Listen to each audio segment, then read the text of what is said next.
तरुण भारत नागपूर दिनांक 11 जुलै 2022. दिल्ली दिनांक. पक्षफूट आणि पेगासस. लेखक रवींद्र दाणी. उन्हाळ्याची सुट्टी संपवून सर्वोच्च न्यायालयाचं कामकाज आज सुरू होत असताना दोन विषयांकडे राष्ट्राचं आणि महाराष्ट्राचं लक्ष लागणार आहे. महाराष्ट्राशी संबंधित विषय म्हणजे शिवसेनेत पडलेली फूट आणि राष्ट्राचं लक्ष लागलेला विषय म्हणजे पेगासस हेरगिरी प्रकरण. महाराष्ट्राच्या विषयावर सर्वोच्च न्यायालयात आज सुनावणी होतीये. या सुनावणीचे काही संदर्भ आता बदलले आहेत. महाराष्ट्रातील सत्ता बदल, शिवसेनेत पडलेली फूट यावर न्यायालयाच्या सुटीतील पीठासमोर 2 वेळा सुनावणी झाली आणि न्यायालयाने 2 आदेश दिले. पहिला आदेश. सुटीतील पीठाच्या पहिल्या आदेशानुसार बंडखोर आमदारांना त्यांच्यावर उपसभापतींनी बजावलेल्या नोटिशीचं उत्तर देण्यासाठी 11 जुलैपर्यंतचा वेळ देण्यात आला होता. मात्र मधल्या काळात राज्यात सत्तांतर झालं, नवे सभापती आले. नवे सभापती आता दुसऱ्या गटास नोटिसा देण्याची शक्यता आहे. त्यामुळे या साऱ्याचा विचार करणं हा न्यायालयासमोरील विचाराधीन याचिकेचा एक भाग आहे. दुसरा आदेश. शिवसेना प्रमुख उद्धव ठाकरे यांनी न्यायालयासमोर दुसरी एक याचिका दाखल करीत राज्यपालांनी सांगितलेलं शक्ती परीक्षण थांबवण्याची मागणी केली होती. ती न्यायालयाने फेटाळून लावली होती. सरकारला पाठिंबा देणाऱ्या काही आमदारांचं सदस्यत्व रद्द ठरलं तर सरकारच्या बहुमताचं काय, असा मुद्दा ठाकरे गटाने उपस्थित केला होता. त्यावर सर्वोच्च न्यायालयाने सरकारचं बहुमत सर्वोच्च न्यायालयाच्या छाननीवर अवलंबून असेल असं म्हटलं होतं. आता उद्धव ठाकरे यांनी आणखी एक याचिका दाखल करीत शिंदे सरकारचं बहुमत वादग्रस्त असल्याचं म्हटलंय. मर्यादा ओलांडली. महाराष्ट्रातील घटनाक्रम आणि सर्वोच्च न्यायालयाचे आदेश यावर लोकसभेचे माजी महासचिव डॉक्टर PD आचार्य यांनी फार चांगलं विवेचन केलंय. आचार्य हे पक्षांतर विरोधी कायद्याचे तज्ज्ञ मानले जातात.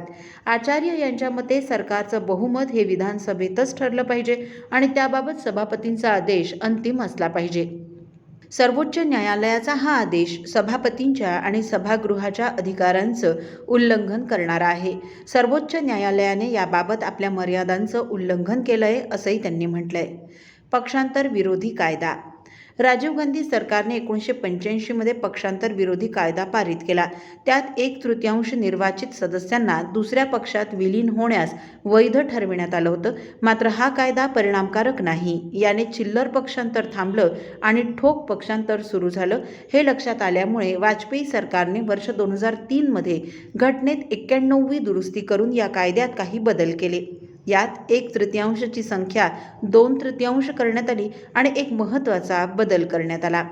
परिच्छेद 4. नव्या संशोधित कायद्याचा परिच्छेद 4 सर्वात महत्त्वाचा आहे. त्यात मूळ पक्ष आणि विधिमंडळ पक्ष असे 2 भाग करण्यात आले आहेत. मूळ पक्ष आणि विधिमंडळ पक्षाच्या 2/3 पक्षाने दुसऱ्या पक्षात जाण्याचा निर्णय घेतल्यास त्या विलिनीकरणास मान्यता देण्यात आली आहे. मूळ पक्ष यात सामील नसला तरी 2/3 आमदारांनी निर्णय घेतल्यास त्यांच्या दुसऱ्या पक्षात विलिनीकरणाला मान्यता देण्यात आली आहे. महाराष्ट्रात शिंदे गटाने भाजपात सामील होण्याचा निर्णय न घेता नवा पक्ष स्थापन करण्याचा निर्णय घेतला आणि 91वी दुरुस्ती यास मान्यता देत नाही. शिंदे यांनी भाजपात सामील होण्याचा निर्णय घेतला असता तर त्यांना कोणतीही कायदेशीर समस्या आली नसती. मात्र त्यांनी वेगळा पक्ष स्थापन केला असल्याने त्यांच्यासाठी काही समस्या तयार होऊ शकतात. पक्ष महत्त्वाचा. डॉक्टर आचार्य यांनी शिवसेनेतील घटनाक्रम आणि पक्षांतर विरोधी कायदा यांचंही विवेचन केलंय. ते म्हणतात की आमदारांच्या फुटण्याला काहीही अर्थ नाही. विधिमंडळ पक्ष हा राजकीय पक्षाची एक उपशाखा असते. राजकीय पक्षाचं विधिमंडळातील काम नियोजितपणे व्हावं, पक्षाच्या धोरणानुसार व्हावं, यासाठी विधिमंडळ पक्ष तयार झालेला असतो. विधिमंडळ पक्षाला दुसऱ्या पक्षासोबत सरकार स्थापन करण्याचा अधिकार नसतो. हा अधिकार पक्षाचे अध्यक्ष, पक्षाची कार्यसमिती किंवा संसदीय मंडळ यांना असतो. त्यामुळे महाराष्ट्रातील घटनाक्रम तपासताना हे पैलू महत्त्वाचे ठरतील. कायद्याचा आधार. पक्षांतर विरोधी कायद्यात संसदीय पक्ष किंवा विधिमंडळ याच्यापेक्षा मूळ पक्षाला महत्त्व देण्यात आलंय. कारण सामान्य जनता पक्षाकडे पाहून मतदान करते, उमेदवाराकडे पाहून नाही, हे यात गृहीत धरण्यात आलेलं आहे आणि यामुळे आमदार आणि खासदारांपेक्षा पक्षाला महत्त्वाचं मानलं गेलंय. निवडणूक आयोग. निवडणूक आयोग राजकीय पक्षांना मान्यता देतो. राष्ट्रीय पक्ष, राज्यस्तरीय पक्ष हे सारे ठरविण्याचा अधिकार निवडणूक आयोगाला असतो. त्याचप्रमाणे राजकीय पक्षाची मान्यता काढून घेण्याचा अधिकारही आयोगाला आहे. आयोगासाठी निर्णायक बाब म्हणजे पक्षाचा अध्यक्ष आणि पक्षाच्या घटनेने सांगितलेली कार्यकारिणी. एखाद्या राजकीय पक्षाचा विधिमंडळ पक्ष किंवा आमदार काय करतात याला आयोगाच्या दरबारी काहीही महत्त्व नाही. फार तर 2/3 आमदार दुसऱ्या पक्षात सामील होऊ शकतात. आचार्य यांनी सांगितलेली ही माहिती काहींना नवी वाटत असली तरी तीच बरोबर असल्याचं अन्य तज्ज्ञांना वाटतं. 2 मुद्दे.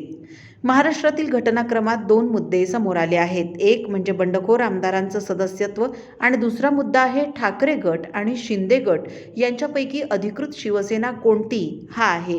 पहिल्या पैलूचा निर्णय सर्वोच्च न्यायालयात होणार आहे, तर दुसऱ्या मुद्द्यावर निवडणूक आयोग विचार करणार आहे. पेगासेस प्रकरण. बहुचर्चित पेगासेस हेरगिरी प्रकरणाची चौकशी पूर्ण झाली असून न्यायमूर्ती रवींद्रन यांच्या अध्यक्षतेखालील समितीने आपला अहवाल काही दिवसांपूर्वी सर्वोच्च न्यायालयाला सादर केला. त्यावर 26 ऑगस्टपूर्वी सुनावणी निवाडा अपेक्षित आहे. सरन्यायाधीश न्यायमूर्ती रामण्णा 26 ऑगस्ट रोजी निवृत्त होत असून त्यापूर्वी केव्हाही या प्रकरणाचा निवाडा येईल असं मानलं जातं. सर्वोच्च न्यायालयाने गठीत केलेल्या तज्ज्ञ समितीने 29 आयफोनचा तपास करून त्यावर पेगासेसचा हल्ला झाला किंवा नाही यावर आपलं मत न्यायालयाला कळविलं असल्याचं समजतं. प्रारंभीच्या काळात फक्त 2 आयफोन तपासणीसाठी समितीला देण्यात आले होते. नंतर समितीच्या आवाहनानंतर आणखी 27 फोन तपासणीसाठी देण्यात आले. मुख्य मुद्दा. भारत सरकारने पेगासेस खरेदी केलं का? केलं असल्यास त्यासाठी किती रक्कम इस्रायलच्या ISO कंपनीला देण्यात आली?